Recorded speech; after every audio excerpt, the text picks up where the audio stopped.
following podcast is brought to you exclusively by the Rad Rob Radio Network. On this edition of Straight Up 5 with Johnny Petraglia Jr., we welcome back PBA Hall of Famer Parker Bohn III to the show. It is his third appearance on the show, and we will talk about his 2025 tour season and how it went. We always love having PB on the show, and we can't wait to get started. Without further ado, let's not waste any more time. Straight Up 5, well, except for the intro. I mean, that's like three minutes. Anyway, Straight Up 5 with Johnny Petraglia Jr. starts now.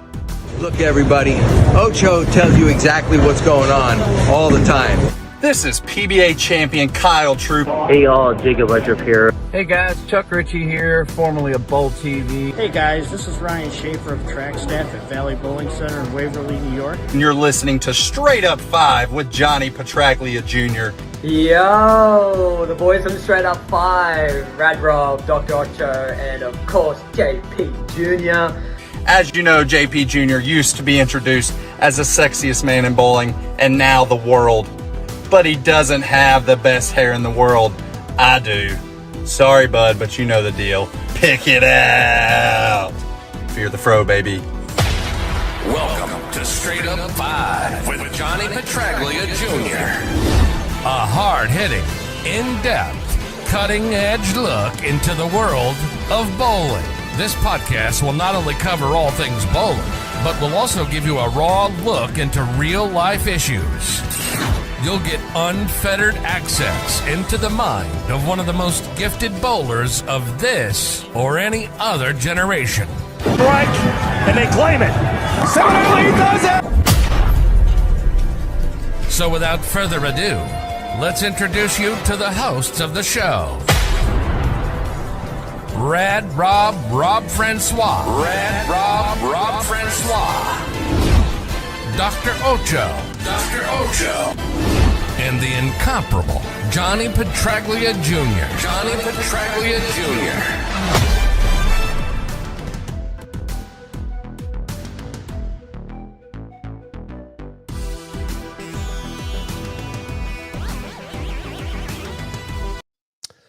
So I am the worst producer in the history of producers. I was in a rush to put the intro together right before we started, and I forgot to clip the rest of my intro music, and it just played for like 3.5 minutes. So good times. Welcome to Straight Up 5 with Johnny Petraglia Jr. I am your host for now. I mean, who knows after that? Rad Rob Francois. You're killing me, Smalls. And I don't even have the right soundboard on. That was appropriate. That was actually appropriate. Hold on, I got another one for myself here. Hold on. You suck, you jackass. All right. This is episode number 167. We have a very special guest. Before we bring him in, let's introduce our first co-host. He is the man with the golden mask. He has the largest arms on the podcast, the house hack from Howell Lanes, the resident doctor, Straight Up 5, Dr. Ocho. Go ahead, just lay in on me. No, dude, you sucked bad. Like, you were fucking horrible. And I'm not supposed to F-word this shit, but That was... Rob, what the fuck happened to you already? With 2 seconds. You shit the bed. Nico says you shit the bed so... This is awful. I'm going to say goodnight. I think there's no worse I can do for right now for this goddamn show. You're right. For once, I'm worse than you. For twice. Because you had the one thing where you went, I have this. No, never mind. This is it. I even forgot to do the roll call. Hey, Crambone, what's going on, brother? Chuck Ritchie's in the house. You didn't even do that. We saw Nico. No, I'm all fucked up now. It's you fucked every dude. You suck. Nico. Oh my god! What the? Whoa! It's Billy M. What's going on, brother?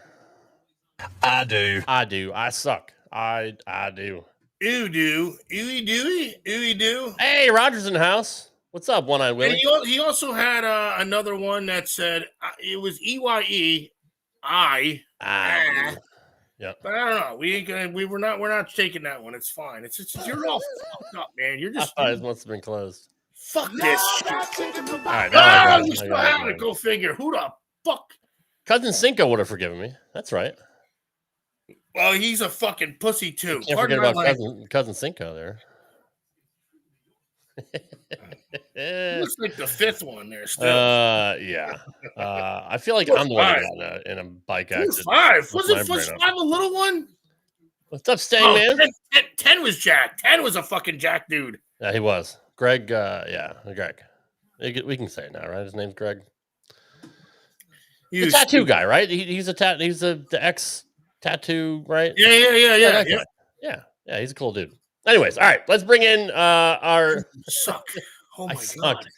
Let's bring in the man with the name of the marquee, number 1 and your number 7 in your fuck it. Johnny Petraglia Jr. What's going on, dude? I'll tell you what, respectfully, that is probably the worst opening we've ever had. We should probably throw a few more F-bombs in the first 5 minutes also. What the fuck? Why not? Not to mention that Rob went out of his way to tell me I look homeless because I haven't had a haircut in a few weeks. So really, really nice start to the show, guys. Good job, Rob. Way to go. Way to go, pal. Way to go. I'm paying for that. He's not wrong either. Don't get me wrong. Might as well just put that out there since before we started. He's halfway wrong with the homeless thing, but you shouldn't be. All right, he's right. Never mind. I don't want to say that. Meanwhile, we have a PBA Hall of Famer sitting in the green room just listening to my dumbass and his dumbass. You're fucking up bad, so. I know. Get him the fuck out here. What's up, John? And then I'll shut up. You doing all right? Me? Oh, you're better than me, right? I mean, I'm doing we're all better than you. What the fuck? It doesn't take much at this point. Good point. Anyways, what are we doing? Go ahead. Go bring Parker in for ball's sakes. Jesus That's Christ. right. Let's welcome our very special guest, a 3-time guest, PBA Hall of Famer, Parker Bohn III. What's going on, PB? Man, I'm just listening to you guys just going on board here. My goodness. Yeah, I'm with you there, PB. That was atrocious. That was a banger of a fucking tune right there. You know, after 167 episodes, I was bound to make one mistake, right? I mean, you do it every third week, Rob. Let's be honest. Let's get it out of the way. I gotta stop. Yeah, it's okay. It's every fourth week. Parker, what are you doing, buddy? You doing all right? I'm just hanging out.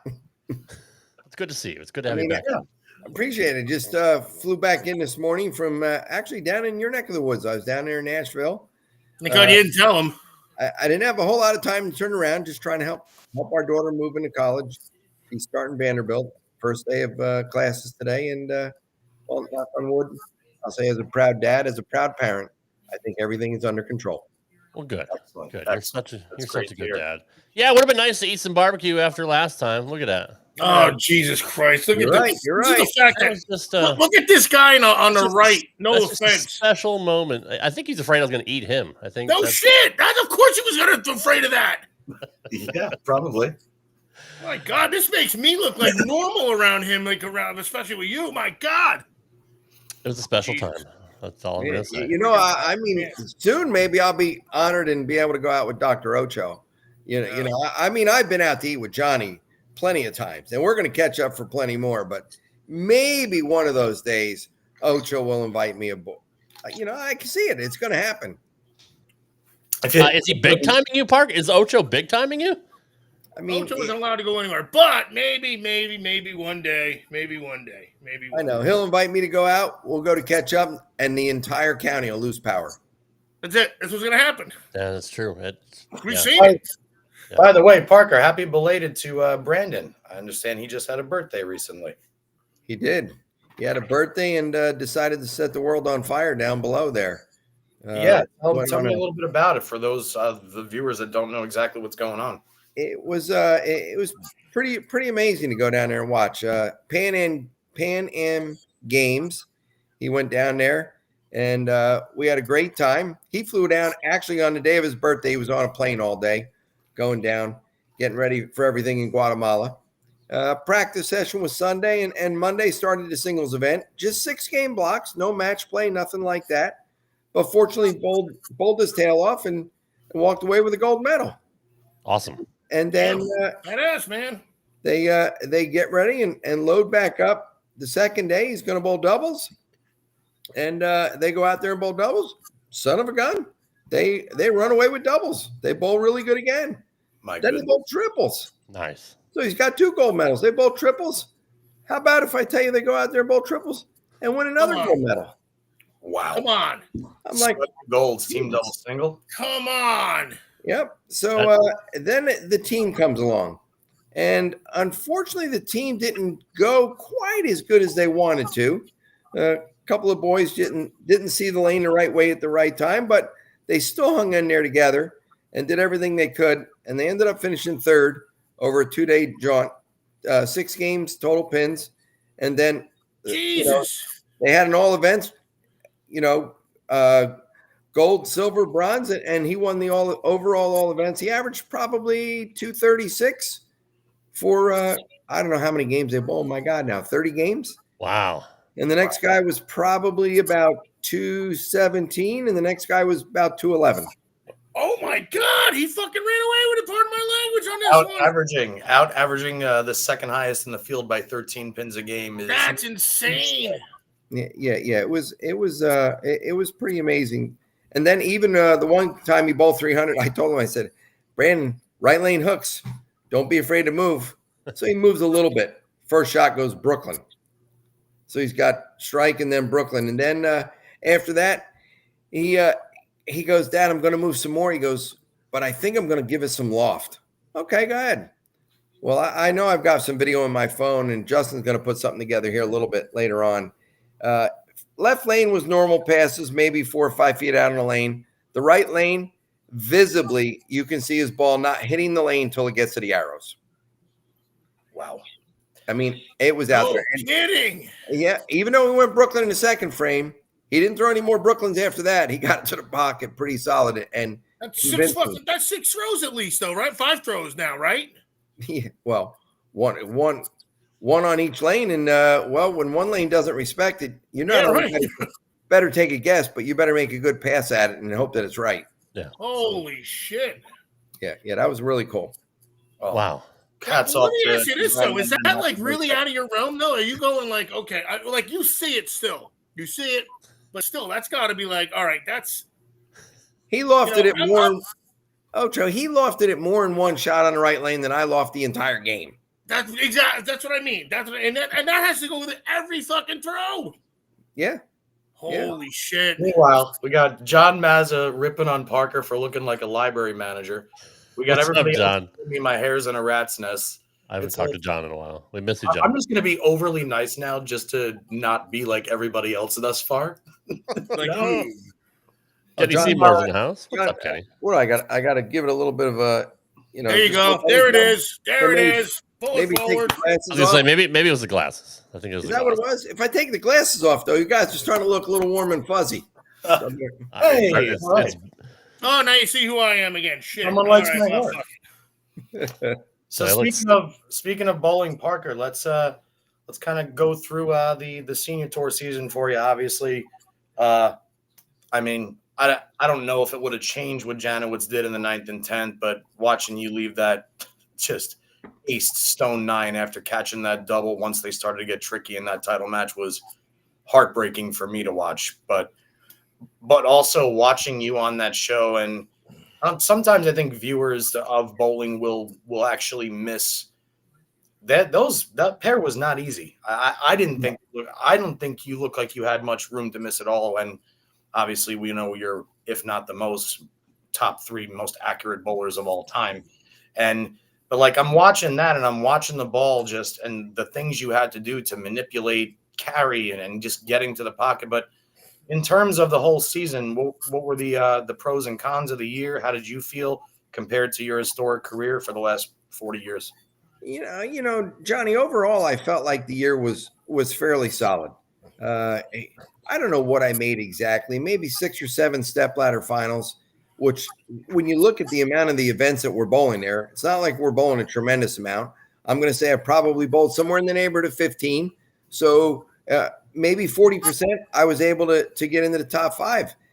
But unfortunately, I only walked away victorious one time, and that was in one of the PBA60 events there in Columbus at Wayne Webb's place. So it's kind of a bittersweet season, both for the title at the Senior Masters and unfortunately, once again, come up a little bit short to Tom Doherty, and both for the title at the Johnny Petraglia Can't even say it now. The paralyzed vets there, going out there and doing what we can do. He had a solid 9, kind of took me I'll say sour apples at that point. But the bad shot that I made on the right lane, that's my own fault. And paid full penalty. Don't even get the 2 pins, even though I was trying for it. Sure. They were certainly tight, and my ball just pushed right through it. But I got nobody to blame for that. Solid 9, just a bad break. Look at the same game, one game prior to that. Mika Koivuniemen leaves a solid 8 against me in the 9th frame, coincidentally on the same lane. So, oh shit, it's guys, it's part of the breaks. Yeah, no, it is. It's true. True. Well, you won a regional too, so I mean there's that too. I mean you did. Yeah. You did well.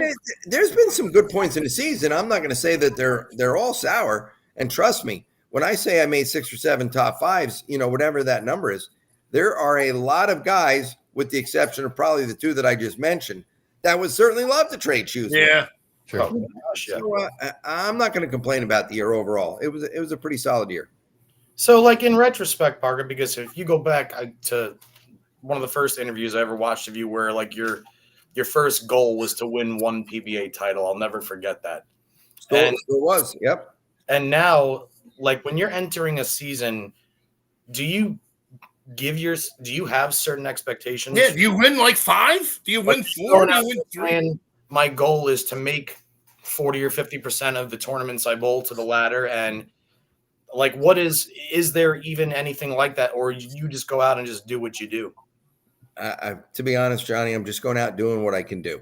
That's kind of, I don't know where, I don't want to say the end, I mean, I'm 62 right now. I'm not 22, but I don't want to call it the end, but you don't know when the last time that you made the show, unfortunately, could be your last. And you go out there and try to do the best you can. I feel like I'm bowling pretty decent. I'm going to be honest. Do I feel like I'm bowling top-notch shelf? No, I'm not 25 or 30 years old anymore. I'm being honest with myself. And there are moments in time where maybe you got a little pains or you got some aches going on there. And well, you look left and right, and that guy had his shoulder replaced. This guy had his knee replaced. That guy's ankles bothered him. This guy was up 5 times going to the bathroom. I mean, we've all got our problems. Oh, that's true. That's true, man. 100%. Especially at that age too. I mean, that's the beautiful thing, though. It's almost like you guys are still showing up on the TV at when we say you do, and that's what it is. We don't know what's going on the other 4 hours or 6 hours of the day prior to the 7 hours before. So it's pretty wild how you still do it exactly how you used to do it, and you still score the same way you used to score, precisely the same way you used to score.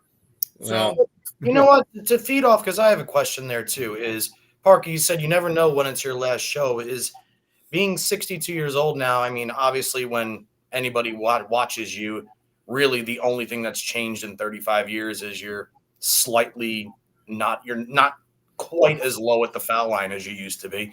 Mm-hmm. But like, as far as the things that you're starting to, if any, are you experiencing anything that you somehow now have to try and manipulate to continue doing what you do? Are there things that, like, I'm trying to cite an example here. It's like, okay, for instance, the longest time I would watch Walter Ray Williams Jr. and every single time that swing always got back under him.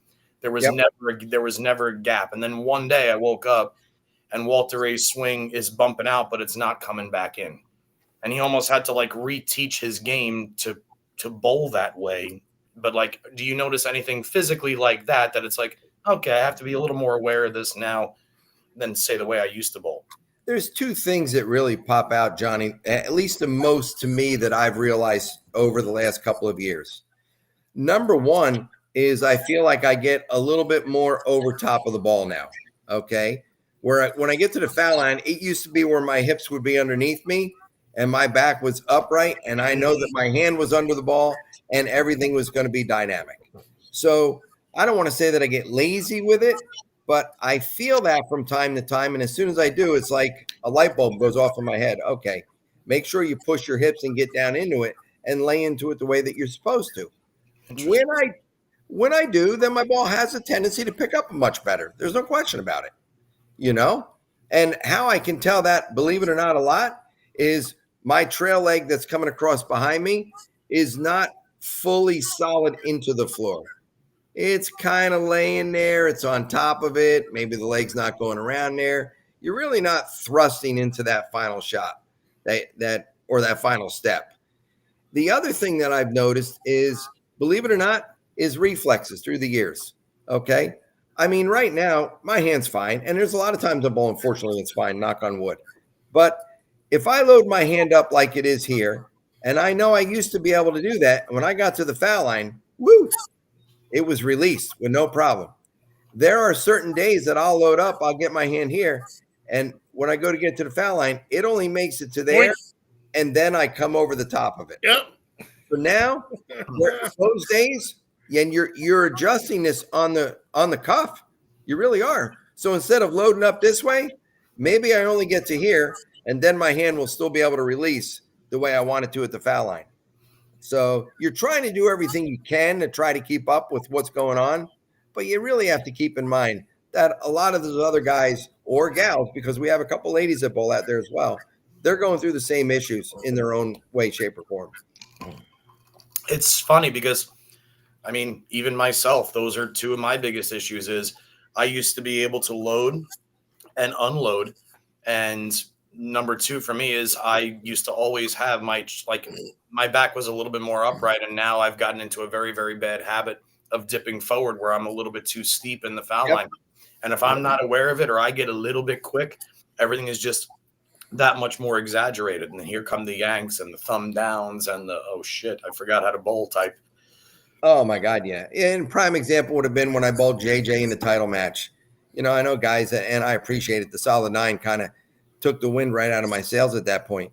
But the shot that I made on the right lane was everything that could go wrong in one shot. Did I have to pay the full penalty for the split? Maybe, maybe not. But it was just, I didn't even need to watch it. When I walked away and then I got to the ball return, turned around, I go, yep, I deserved it. It was that bad. Yeah. It's such a crazy thing. You never really see the best professionals in the world really fry out about a really, really good shot that yielded an unfortunate result. But you will see a professional actually sit there and say, like you just said, I know that I threw that one bad, and whether I want to believe that I deserved it or not, I know I deserved it. And that's the one that always dug me a little bit too. So I respect that a lot for sure. Yep. Just it's part of the game. Got to learn by it. Damn right. But overall, I haven't gotten there yet, so I'm good. Overall, Parker, you still feel good though, right? For 62? Yeah, I feel completely fine. It could be worse, you know. The only ones running me in the ground are 3 kids. I mean, they still look at me, Dad, hook it more. I can't. Dad, why don't you get this ball? I told you, I got the hook and this ball in my bag. Dad, why don't you do this? I look at him, I go, look, why don't you just sit in the back and shut up? Johnny, notice he didn't say Leslie was running him in the ground. He blamed the kids. That's a smart guy right there. Well, that's what's Always been the smartest guy. That is fact, guys. She ain't running me in the ground. No, that's the thing. It's the kids are going to be the ones that are able to do all the things, and he's just like, all right, I'm going to do my thing. You do your thing. I'll take this one out. You can also make a pizza or whatever the fuck. I don't know. I'm kidding. What I had for dinner tonight. Wait a minute. Excellent. Good job, Ocho. Yeah, way to go, Edge. Parker, what were the main balls that you used throughout the season that worked the best, other than obviously when you would use urethane? That's a good question, John. I was going to ask that. You know, the black hammer seemed like it was the ball that did most of the work, so to speak. But when I say that, I was hopping around all over the place with different balls at different times. It was just a matter of what one was going to, let me say, come into play that was going to be the ball that was going to be the answer for me. You know, Sure. I can tell you right now, and I'm trying to look it up here as we speak, because this one that really made the difference for me that last week there. And would you believe this? I can't. I use a little bit. He don't know the ball either. I'm good like that. Well, I know you use the combat. The combat on the show. Okay. I used the combat on the show, but this was the key with it here. That ball sat in my car for a couple of weeks, and I didn't bring it out because, to be honest, I was fine with the balls that I had, and I wasn't looking for anything really that different. But I brought that ball out, Johnny, and believe it or not, I could play the lane with that ball very, very similar to what I did with my black hammer. Really? I put 1,000 grit on the ball, and the ball would stand up early enough and allowed it to come off my hand, and the ball was very smooth when it was going down the lane, and there was nothing that was going to jump out of it. And I was really impressed by watching it go through the pins because it gave me that extra oomph, if you want to say, that the black urethane wasn't going to give me on a 46-foot pattern. You know? That's kind of the reason I asked you is because I drilled a combat and I saw you throwing it. And my teammates on Tuesday and Thursday will tell you, like, when I throw that ball, I'm not sure. I look like I average about 170 when I throw that ball. And I try so hard to make it look good. But I'm going to try and take your advice here and maybe alter the surface on it a little bit because for me, I found the ball to be ultra sensitive in both directions for me, at least at box finish. Whereas the severe collision from DV8 for me is a monster. That ball is really, really good. That ball's a monster. Yes, it is. There's no question. Well, I'm telling you, you got to break the shell on it, buddy. Because as soon as I did, all of a sudden I looked and I watched it go down the lane. I'm like, wow, this actually looks really good. I mean good enough that it needs to see more than just one more shot going down there. And son of a gun, it propelled me all the way it enabled me to get to that title match. Absolutely. And I'm going to give it another chance because of you. So thanks. Please do. Joe Palm says, Parker, remember when Ron Paget tried to get left of me at States? Man, I miss the old days. Palm, he wasn't going to get left of you if he was shooting a 10-pin. He shoots right. He stands to the right, shoots to the right. He never stands to the left. If Ron Paget's on lane 19 and Joe Pomp is on lane 20, he's still they're both going across. Yeah. Still not no question. Pomp would be right in his lane. That's hilarious. Pomp, by the way, my new teammate on the Goon Squad for UBA this year, bro. Looking forward to bowling with you again after all these years. He clipped the left gutter. So the channel is going well. The Bohn Legacy. I see you guys are over 105,000 subscribers now. So congrats to the fam on that. That's going really, really good. You know, Justin's really taking the bull by the horn there, and he's turning that into bigger and better prospects each and every day. So I'm really proud of him there. You know, I look at all of our kids. They all have certain things that really allow them to propel and get a little bit higher than somebody else. And there's no question when it comes to video streaming and the YouTube stuff and trying to put something out there that's going to keep people in tune. He certainly has a handle on that. Technically, you're a part of it too, except you say, I don't know how to do this, and I'm just going to throw the bowling ball. FYI. Or you just whoop Justin's ass at everything. Pretty much. Yeah. I do say that once in a while. You know what the problem is, though? It just takes one little shove like this, and for some reason, I'm out. You're out. You're done. I'm all right. All right. Let the Nutella in there. I get it. I mean, the family's got great genes. I mean, with you and your wife being great bowlers, and the kids are. I mean, even Sydney, like you said last time you were on, like she just picked it up and said, "You know what? I'm going to bowl," and just did it and started bowling well. I mean, it's just and now with the video stuff, like the Bones are just very talented at a lot of things. And you know what, guys? I can tell you this, and I know I'm not going to stop, not yet. But as a parent, if I sat right like this and I put my hands and I cross them, and I sit in the back and never throw a shot again, I'd be completely happy with that. Because watching them succeed on the lanes, there's not much anything more rewarding than that. It's got to be more rewarding than what you go through with your wins too. I mean, it has to be. I feel like because you're not enjoying them as much as they are. No, I shouldn't say it because you're enjoying it probably more than they are, but they're doing it rather than you doing it. It is overwhelming to sit in the back and watch what goes on, especially when they're succeeding. I know that Brandon's had a lot of success here, and not just last week, you know, down at the Pan Am Games, but over the last couple of years. But even when I sit back there and I watch Justin succeed, or if I watch Sydney bowl her tail off and really go out there and run him over, I mean, that is the ultimate of rewarding. Absolutely. Here's a question for you. Of the three kids, as far as bowling, who do you see the most of you in? Oh boy, who do I see? I don't really know when I watch all three of them bowl. They all have pieces of you, and I'm just not sure which one has the most Parker. Justin is probably more like me in the fact that he's quiet. Okay, he's going to go out there and he's going to try to let his ball do the talking and let everything happen the way that it unfolds. Sydney she's quiet, but she can come out of her shell and let a little bit of the boisterous go and let things happen. I got to be honest, guys. I don't know where Brandon came from. Okay. When he lets his ball go, it hooks more than my ball has ever hooked.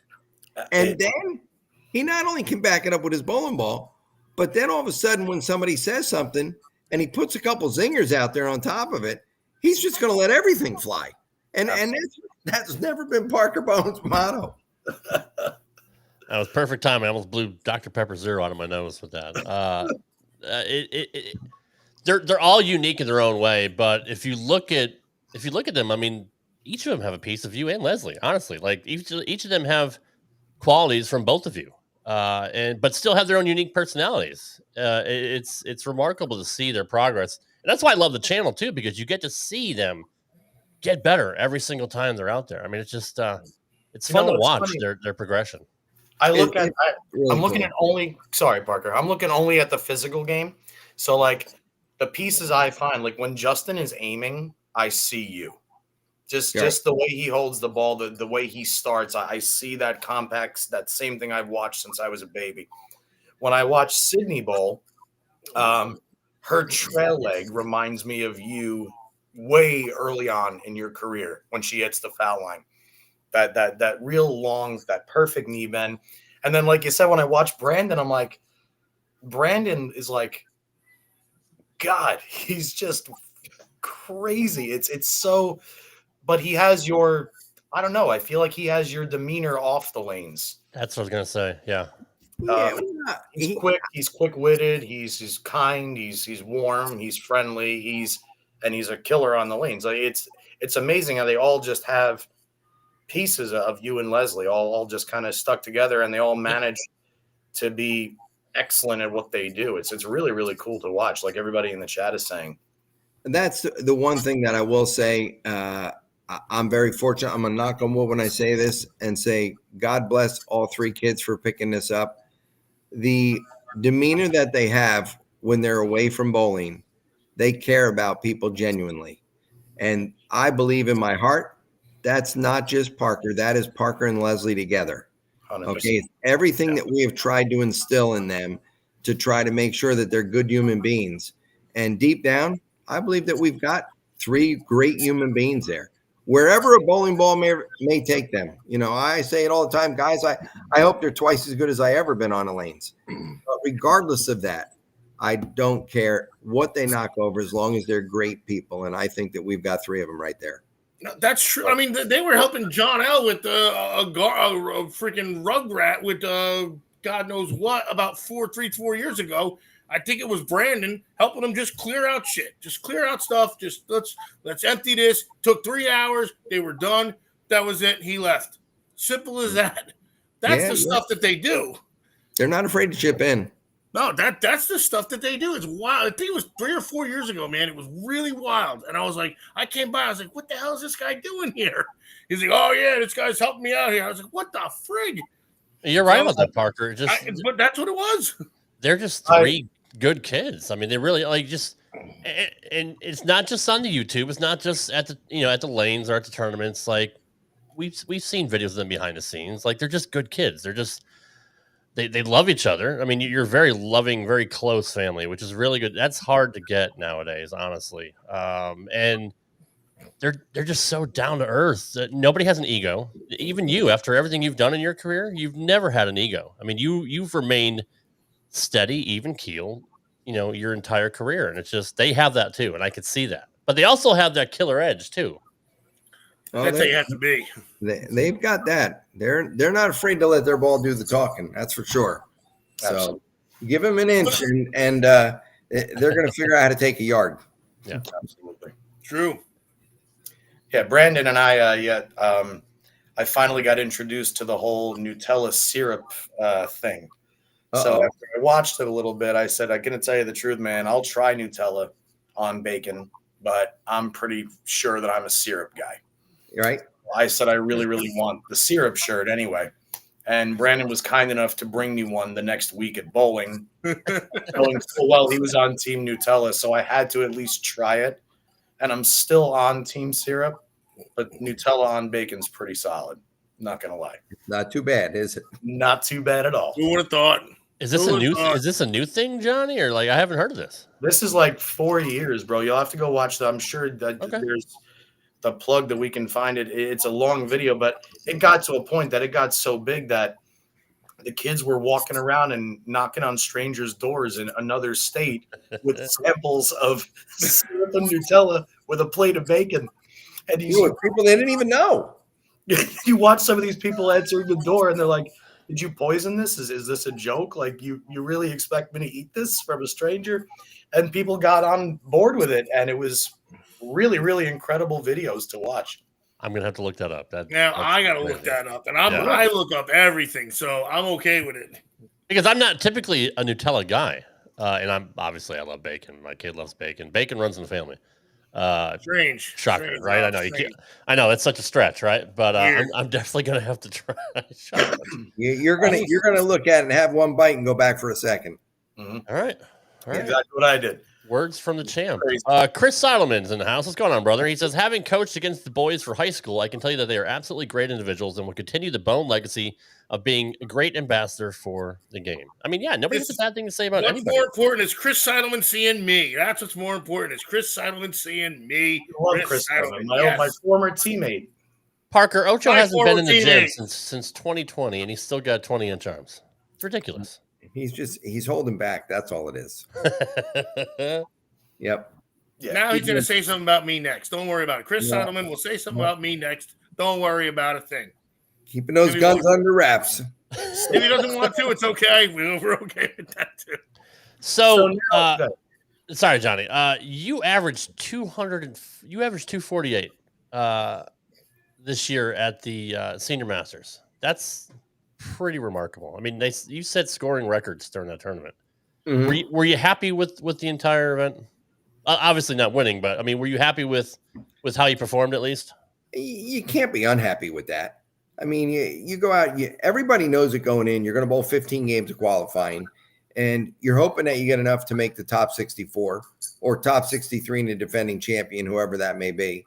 But then once you make it to match play, you want to try to figure out how to beat your opponent, regardless of what the overall score is. Sure. So, after 15 games, I knock on wood, I was really fortunate. I knocked over a lot of pins, but those pins weren't going to automatically win the next match or subsequent matches after that without me showing up. Right. A lot of people don't realize that, like, they'll talk about, some people are very vocal about not liking certain formats of tournaments, certain placement of tournaments. I remember the year that the U.S. Open, when it was on the impossible 40-foot flat pattern, the week before the U.S. Open was the Plastic Ball Championship in Babylon. And I remember it being a thing that Wes Malott chose not to bowl the plastic ball because he didn't want to get into that thought process or that release process for going into a tournament like the U.S. Open where you had to do something polar opposite.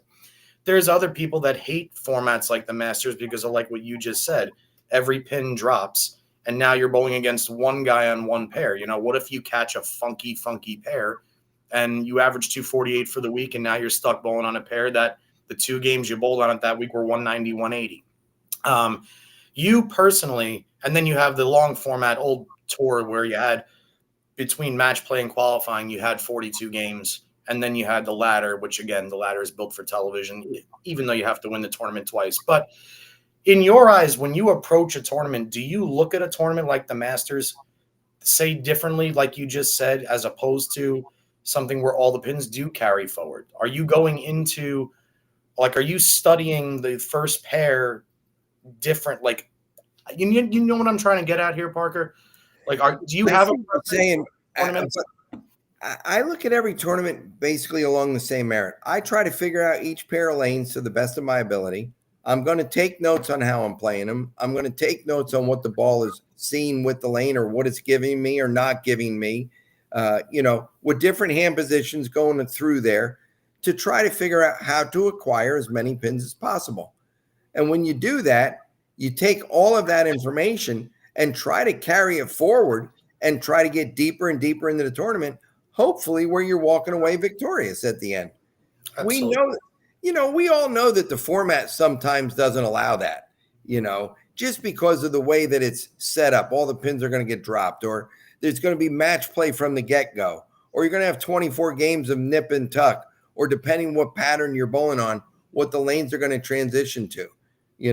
I sit here and I look at one of the chats over here. Tom says I didn't move my feet for the week that, when I averaged 248. Look, it's not my fault that he went to his fourth pair and bowled on lanes 18 and 19. Okay? What can I say about that?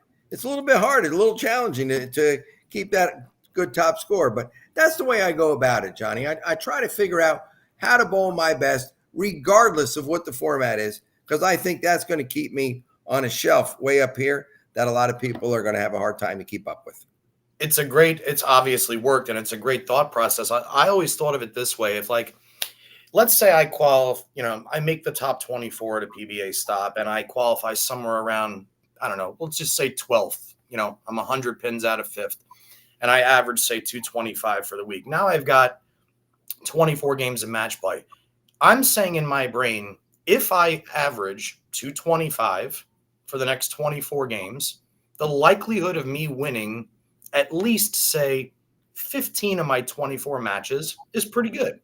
Maybe I'll go 12 and 12. Maybe I'll go 13 and 11. Maybe I'll have a great one where I average 235 and I go 16 and 8. But my thought process was always, if I average this to get here, I'm doing the exact same bowling against the other guys who averaged very close to me. So I'm not really trying to bowl an opponent or getting worried if I split and coming back if they double. I'm thinking more of the long picture, which is, I guess, why I've always – it's not that I don't like formats like the Masters or like Eliminator or High Roller type tournaments. My brain is just – it kind of works a little bit more. It operates better when I know I've got a lot more time on the lanes. Whereas, at the Mike Marcus Memorial event when I made the finals and my first match, I get a bye and I have to bowl Anthony Nair in the first round. Now, that's intimidating enough knowing that I got a 2-game total wood match against Anthony Nair simply because he's just so much stronger. He's out on tour all the time, younger. And I kind of got lucky and beat him, fortunately. But I remember it kind of being a mental struggle to know that it could have been very easily. You bowled great to get here for 2 days, and now it's one match and you're done. Right. So I guess I still enjoy it. I love the fight. I love the way that it works, but I've always been partial to an actual tournament where pins carry over. Yeah, I think we all would love to have that where the pins carry over. And unfortunately, let's face it, we know at the end of the day that when every event you go to, about 20% of those bowlers in the field are really going to see the lane where they're going to produce a score and just keep going like this and right up and leave the field behind them. So the match play portion of it, or all of a sudden the elimination, allows a little bit more of somebody else to come in there and go through it. But back to you, Bohn, Anthony, just in that one split moment there, I know that you appreciate and you give him kudos for everything that he's acquired and what he's doing out on the PBA Tour. But in that moment, you believe in yourself. And if you believe in yourself, it's not about you tackling Anthony. Trust me. I know you got some strength, but God knows that boy's got a lot of strength too. Yeah. And it's not a matter of any of us doing that. It's a matter of taking your ball to knock over 10 pins. And hats off to you for doing that. You obviously superseded at that moment in time. And whoever the next opponent was, you were probably looking at them the same way. I want to try to do the same thing again. I absolutely was. And I remember who it was. It was, I hope I pronounce his name right, but it's Nathan Lajoie. Nathan Ruiz Lajoie, I think is his name. He's bowled a couple events. I'm not sure exactly where he's from, but and I actually wound up losing to him and bowled better than I bowled against Anthony. Mm-hmm. He actually loosened me up because he was so fried after 4 frames, and I opened with a 4-bagger. So seeing him fry out totally relaxed me. Right. And then he actually had to try and play head games with me the second game, and then told me that if he'd have carried the 7-pin in the 8th frame, that there was no chance I was getting up and marking in the 10th frame. Now, granted, him and I are friends. I love him to death. Mm-hmm. But it was kind of funny that, like, in just a span of 2 frames, that mentality completely changed. And then I go and I bowl Nathan, and I actually bowled better than I bowled against Anthony, and Nathan beat me. And that was just a match like it would be with anybody. Yes, exactly, JG, with the insane 9-pin. That was when Ethan got up, and I was looking down, unfortunately. I had to look at a video earlier, but just like the Bill O'Neill hit or the Andrew Anderson one, the pin completely fell and did a complete 360 and stood back up. Oh, that was pretty amazing to watch, and pretty. I think it's awesome that somebody actually saw that. So great. Yeah. But no, I just wanted to get your take on that, because again, from your standpoint and your career, you've won the Masters, you've bowled 300 on television at the Masters, you've gone through the field at the Masters countless times over and over again. So I just wanted to get a little bit of extra input. So thank you for that. Well, you're certainly welcome. I hope I can do it again sometime soon. I'm sure you will. Speaking of sometime soon, now that the senior tour is over, what's up, Troy? Now that the senior tour is over and the kids are going back to school, what are your plans now for the remainder of the year and heading into next year? Well, I know I've got a couple of clinics coming up here that I have to do. I'm doing a couple of USA coaching clinics for USBC to try to teach some people how to coach and keep youngsters into our sport, and not just let them show up for 1 or 2 times throwing a ball down a lane and then leave. We want to keep them in there forever. And then I've got another clinics coming up out there in the great state of Connecticut this weekend coming up that I'm going to go up there and do with Norm Majors. And then I'm going to bowl a regional over and under, 50 and 60 regional, not over and under, but 50 and 60 regional. John Rakowski is going to pair up with me one more time, maybe as long as he'll have me around. But we tried it out in Chicago. We did okay, but we know that we could do a little bit better than that. So we want to continue that forward. And in Kingsport, Tennessee, I'm going to go down there in about a week from now and go try to shoot up once again. Oh, that's awesome, man. Looking forward to seeing you guys at the top. We'll talk about a great player and a great man. I had the pleasure of meeting John at Bill Moore's house last year. Mm-hmm. And, just what a pleasure, like, the guy is. He's just a real down-to-earth, awesome dude, and he's really, really doing well on the senior tour. So hats off to you too, John.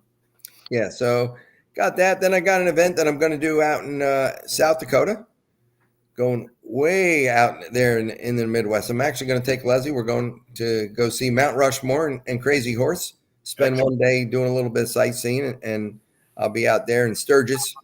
And then the following weekend, Johnny, right here in our backyard, we have the 26th annual PBIII scholarship tournament coming up. So kids from quite a few states are actually going to come in there. We've had them everywhere from California to Florida. They come in and enjoy the weekend and partake out on the lanes. And I can tell you right now, that is the one time out of the year that I have zero problem not throwing a ball down a lane and put the tournament director hat on and try to give those kids exactly the way that I want to feel when I'm bowling any event, to try to go out there and be the best person that I can be, tournament director wise. But it's everybody behind the scenes that makes my job look easy that weekend. That's awesome. And what event or what dates are the scholarship event this year? September 19, 20, and 21. Well, unfortunately, I have to tell you a couple reasons why I'm not going to be able to come there and hang out with you and see it. My dear friends Stephanie Sheridan and Eric Hodorowski are getting married, and I'm ministering their wedding. That's all right. Good for them. Good for you. And September 19th is the rehearsal dinner, and it's also my sister's due date. I'm going to be an uncle for the first time. Johnny, you got your hands full, buddy. I got a very, very full September 19th, 20th, 21st. So no kidding. Yeah. Hopefully I can get back by the 21st and at least see a little bit of it. You better make sure from now on you have a full set of baby wipes in the back of your car. Yes. I always have them for myself. but I'll make sure I carry an extra one now.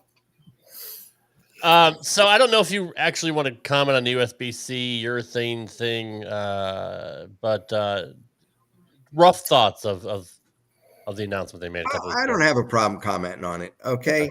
I'm not the big urethaner. Oh, I know that I've used a black hammer here over the last couple of years, at least where it fits.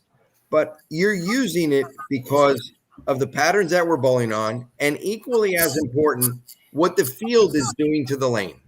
Okay, the urethane carries the oil down, it makes the lane tighter.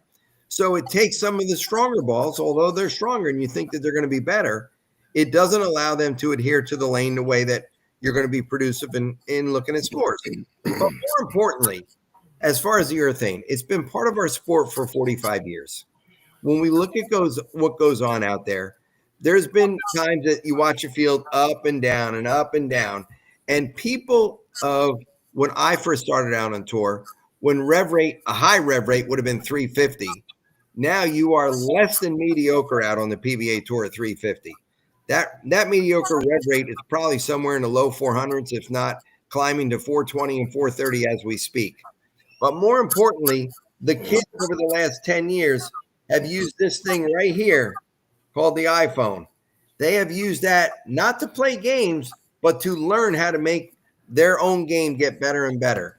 And the tricks that they've learned along the way, regardless whether it's surface or not surface, they've figured out how to make that urethane ball work enhanceable endlessly for their games. Is it up to me or our forefathers, the governing body, to strip search those kids and take it out of their hands? I don't think so. Okay. No. It's the way that the sport is played. You learn how to play and use all of it. And I still think in today's game, it's the same exact thing. Regardless of what goes on, you want to make the hardness a little harder, 75, 78, 80, 85. I don't care. But to take the balls out of their hands, I don't think that should be allowed. I agree with that too. I agree with that. We had a discussion about it with just because it was because the topography of it was so egregious. They were saying not egregious. It was kind of like you're saying, it was 70, 75, 78 ish. Mm-hmm. And they were like, well, can we get it up there a little bit? But they were like, no, I mean, what was the rule? Was the rule 70, right? Was the rule? I think it was normally 73. 73. Okay. So 73. So now that rule's going to, it's going to be the same for when the ball does its change too. The ball does soften up a little, like, right? Doesn't it soften up a little more than the other ones? They've done enough testing that they say that it does. And by the way, the rule was 72. Thank the balls had to be a 72. You know, and when I say that, the ball shouldn't be obsolete. If you want to make it where a urethane ball has to be no more than 2 years old, literally from today, or starting, we're in 2025 now. Every urethane ball has to be 2023 or newer. I don't have a problem with that. No. Okay. Because now, believe it or not, you're going to support all the companies. People are going to go out and buy newer balls that are bowling these higher end events that they have a lot of longevity to it. And if the ball's going down the lane that much, let's face it, if you want to go out and you want to bowl the US Open or the Masters or the Queens or the Ladies US Open, some significant event, and it could actually be nationals, men's and ladies nationals, that if you want to bring a urethane ball, it needs to be new within the last 2 years. I personally don't have a problem with that. You're going to get a new piece of arsenal or a new piece of equipment to put in your arsenal. But don't tell the average bowler that's been using it for the last 10 or 20 years, or the kids that are using it today, that they can't use it anymore starting tomorrow. That's not the idea. I like what is the crime just wrote. That was mine too, dude. I'm stuck in between. I'm that 40-year-old that's stuck between the way I used to learn, which to this day, when I'm going to bed, I turn on a bowling show, and it's typically between the years of 1987 and 2003. But what Parker's saying now is the technology is so advanced, and you can learn so much by doing exactly what he said with today's technology, that if you can incorporate both of them, like, there are a few things that you can't learn from this thing. Like, I learned by watching him. I learned by watching Parker. I learned by watching David Ozio. I learned by watching Jason Couch. I learned by watching Duke, Brian Voss, and I always tried to model parts of my game after those guys. Like those were what I wanted to always do. But now it's like that you've harnessed those skills, now learning the little intricacies of the bowling balls, the motion, the understanding of the cover, the core combos, the pin position, the vowels, the paps. You have all that extra info on top of it now.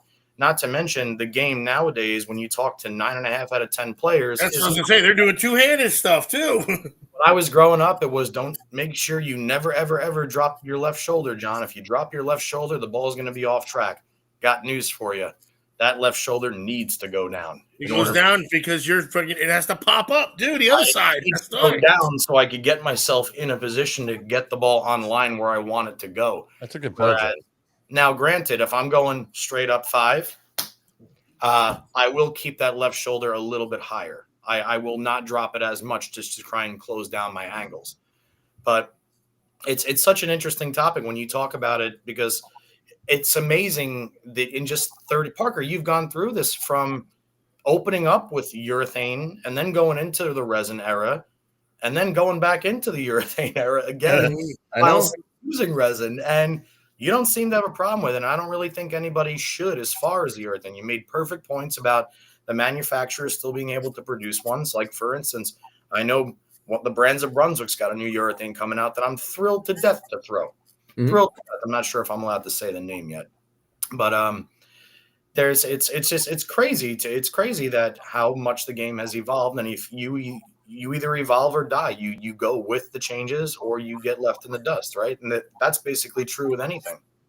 It sure is. And who are we to determine what should be allowed or not allowed? The determining factor right now is 72, aka they changed rules recently. We're now at 75. Okay. So if you want to stay within those rules and you make balls new within the last 2 years, pretty much you're going to stay within those rules, because the companies, all the companies, are going to make balls that are 75 and harder. They're not going to make balls intended 74 out of the gate. Because if they do, then we've seen some things over the years that unfortunately those balls have gotten thrown away or they haven't been able to come out on the market. So now a company's going to spend literally millions of dollars that's going to get flushed down the drain. And I don't think that's what they're intended to do. Absolutely not. I mean, how much would it hurt the ball companies? I know there aren't that many different urethane balls out there. Each brand usually has, one or two. Like, I think. That's usually two or three, I think, right? But it's not like they're releasing them as 1 to 3. I thought we have resin balls coming out every 2 months, but urethane, they don't make as many. But look at it this way. Once again, they have spent a lot of money in technology. True. And I know that, right now we unquestionably at Brunswick have the best urethane balls that are out on the market. Okay. And everybody is chasing us. But at some given time, another company was chasing somebody else, and it might have been us trying to chase somebody else on a particular ball, the way that it rolled, the way that it picked up. And that evolution is going to be endless. So when you look at that, all of the companies have spent a lot of money on urethane equipment and urethane technology, and you're telling them to basically get rid of it. That's the part that's not right. And if it's not urethane, what is the next form of technology that will be allowed? And then so many years later, it's not allowed. Yep. And that's what a lot of people were saying in the Facebook groups is you're going to set that precedent and open up that can of worms for whatever the governing body decides they want to do. They're just going to do it, whether it's urethane or resin or hybrid balls or whatever. You don't want to go down that slope. No. We spoke about this when we were on the boat, right a couple of weeks ago with Sydney. And we were talking, and I had mentioned to Parker, I said, if you're going to ban urethane, I'm pretty sure most, if not all, reactive resin bowling balls are urethane based. And then you get into the balls like the Motive brand that has the microcell polymers. I mean, that's not technically urethane, but do you ban that?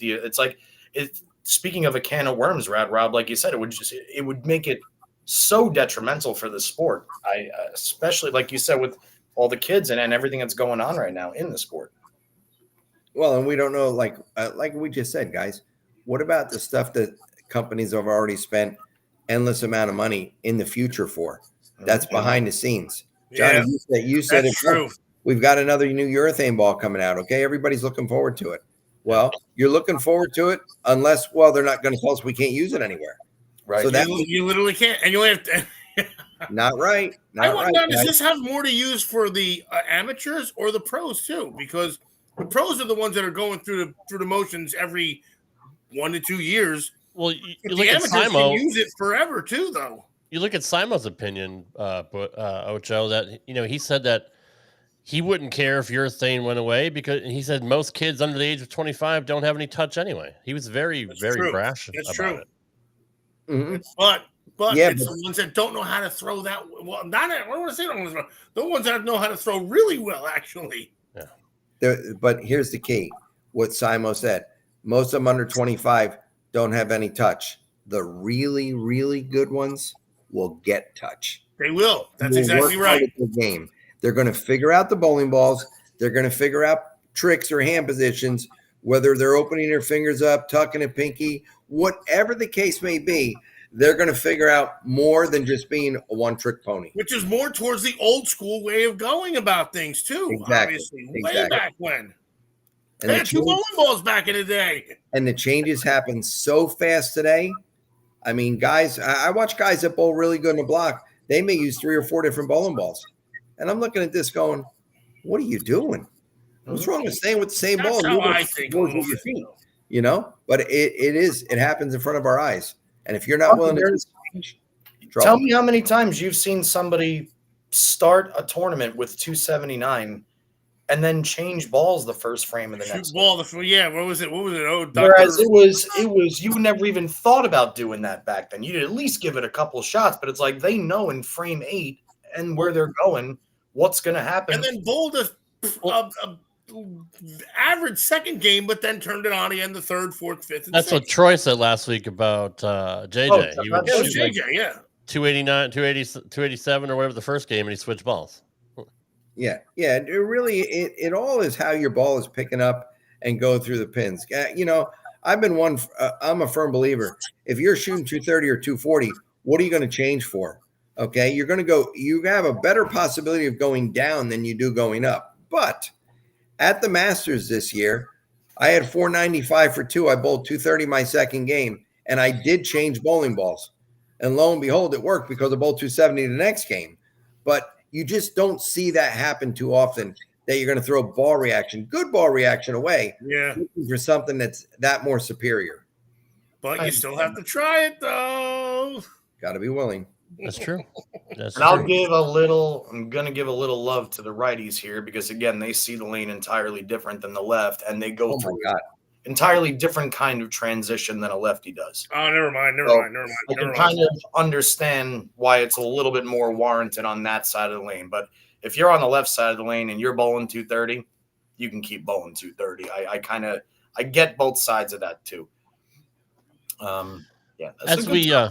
As we wrap it up here, Parker, I know Rev Rates has always been ahead of the curve when it comes to string pins. We've seen USBC put a ton of money into research and testing on the new certified strings. Mm-hmm. When do you think that's going to come and play on the national tour? We've seen a couple of regionals on the senior tour, but where do you see the curve? When do you see it becoming a major factor? Because it's got to come 5, 6 years. 5, 6 like years. It or not. 5, 6, 7 years. 7 years. And probably the best, and this is strictly a guesstimation on my behalf. Okay. Let's look at regular wood lanes to synthetic lanes. Synthetic lanes locally, there was a bowling center that came out with them, at least here locally, back in the early 80s. And it was like one of a kind.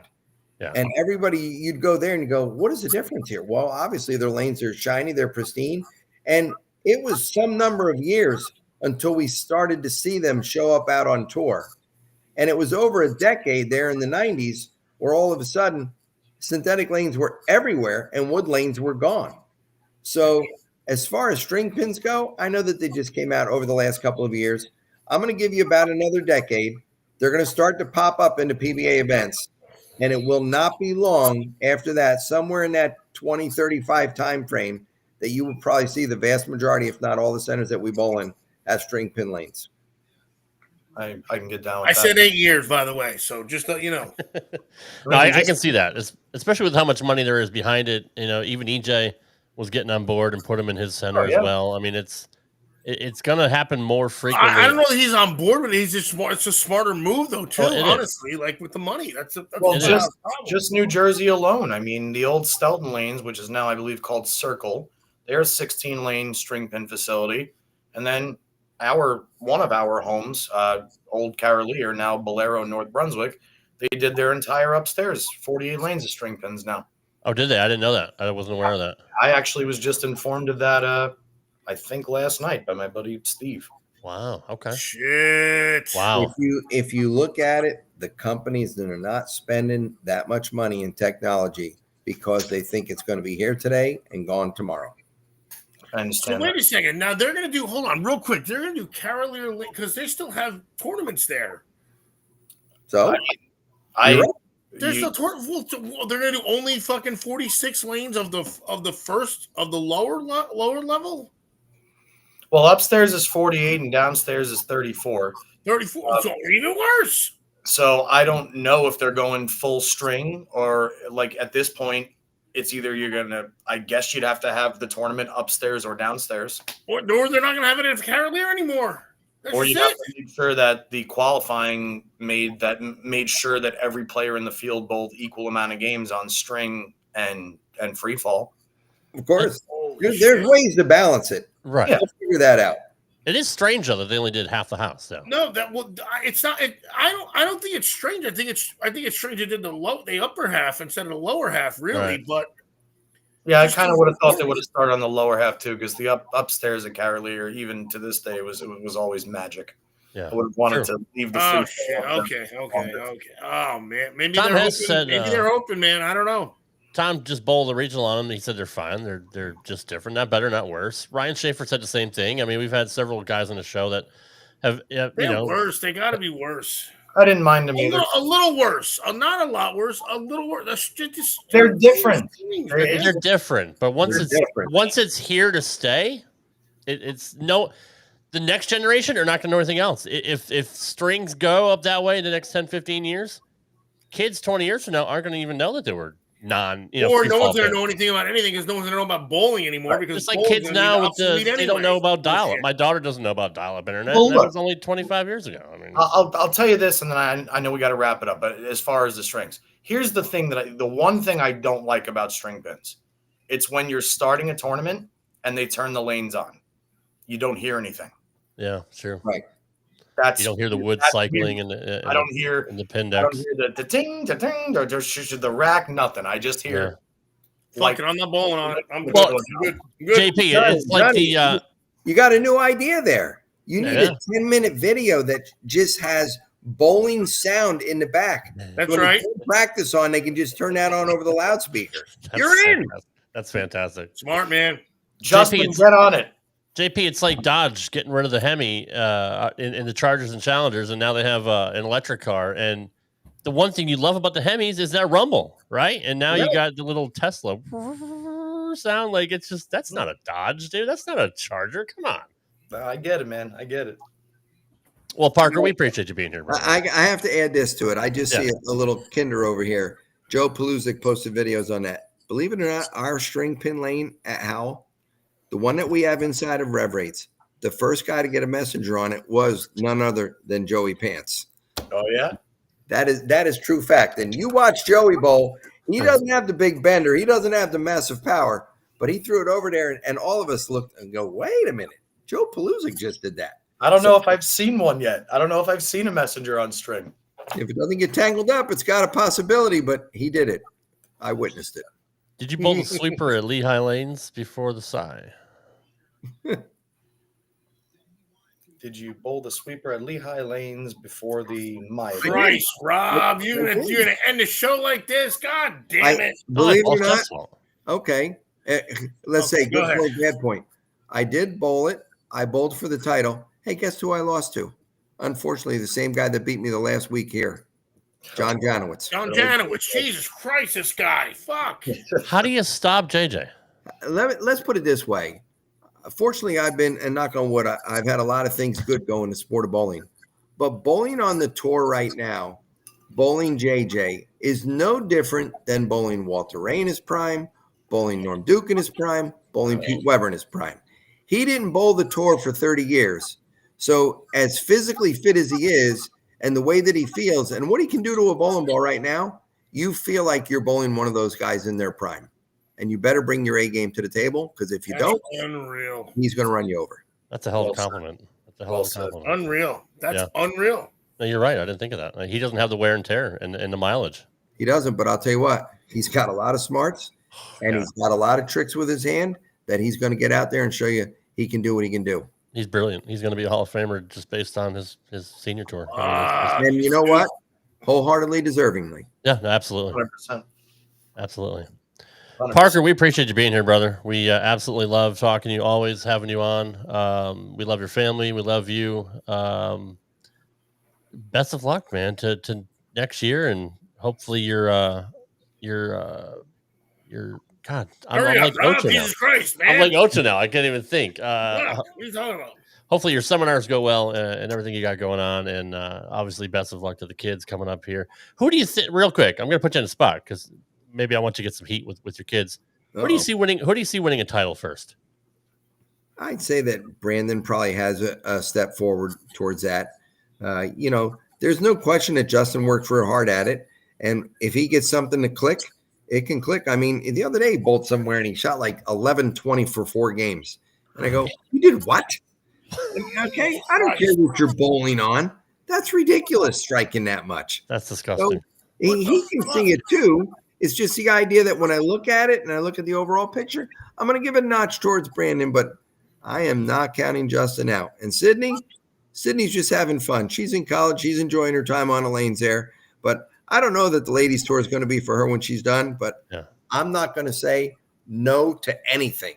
I'll let that go where it goes. That's true. Guys, if you're not subscribed, please subscribe to the Bohn Legacy YouTube channel. They have over 105,000 subscribers right now.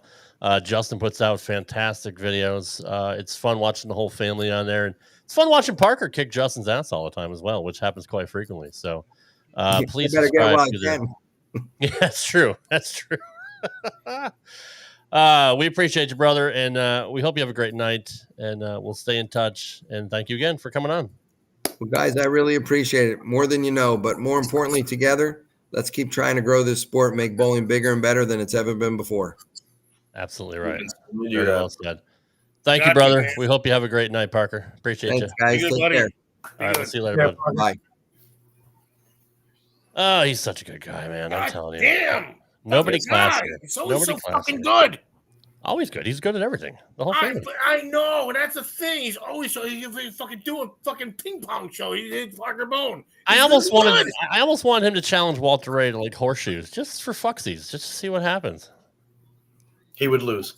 You think? Oh, come on. No, because as accurate as Parker is, come on. That's literally like saying to me to go and try and play. I don't know, 1-on-1 against Shaq. I thought you were gonna say golf with Tiger, but that's or like going. No, it's the problem. It's Walter Ray is the nuance of this genre. That's the problem. I just want to. I mean, he's so accurate on the lanes. What if he's never played? What if he's never played horseshoes? What if that's his new thing? All right. Well, then there you go. Parker, you're still listening. Go play horseshoes. Parker's still listening. He will back me up when I say Parker would lose. He would lose. Period. But if they did a fucking listen to music in your ears, Parker would win, guaranteed. Now here would be the better question. If you asked Walter Ray and Parker Bohn to each take 5 swings at home plate off of Paul Skeens or Kodai Senga, who would make contact more? Parker would easily. I don't know. I would guarantee Parker would easily because carefully, Walter Ray is going to have him. No. Walter Ray is going to have him he's going to be thinking so much in the 0.04 seconds that it takes the ball to get there. Yeah, but he's going to be like, I should do that. I should do that. Well, hold on. Walter does have 2 degrees from MIT, and Cal Poly. Good try though. Or Cal Poly. Sorry. I knew that, Johnny. I knew that. I'm sorry. That's okay. Steph called me out earlier because I couldn't remember where Lajoie was from. So I was like, oh, maybe he's from France. She let me know it was Canada. It's Canada. I was dancing around it. But yeah. I still think Parker would have the I can see Parker having a Ken Griffey swing, just smooth as butter. No. Get that out of here. I think I hit a nerve. You can go now. You can go. He'll have a lefty kind of Andy Stankiewicz kind of swing, which was right-handed, but he'll be a lefty Andy Stankiewicz, and Walter Ray is going to be non-existent. I'm telling you that right now. Guys, we appreciate you. Deep pitching from fucking straight distance. Thanks, guys, all for being here. Thanks to everybody in the chat for popping in today. Yes, it was a great show. Thanks. We have a fantastic community here, and we appreciate everybody. We'll see you next week for another edition of Straight Up 5 with Johnny Petraglia Jr. Good night, everybody. Later, guys. Thanks for listening to this edition of Straight Up 5 with Johnny Petraglia Jr. You can follow the show on Twitter at Straight Up 5 Pod. Follow Johnny Jr. at JPJR07. Follow Rad Rob at Rad Rob Gaming. And follow Dr. Ocho at the Dr. Ocho. Got a question for Johnny? Send your questions to straightup5podcast@gmail.com. We'll see you next time for another edition of Straight Up 5 with Johnny Petraglia Jr. Right here on the Rad Rob Radio Network.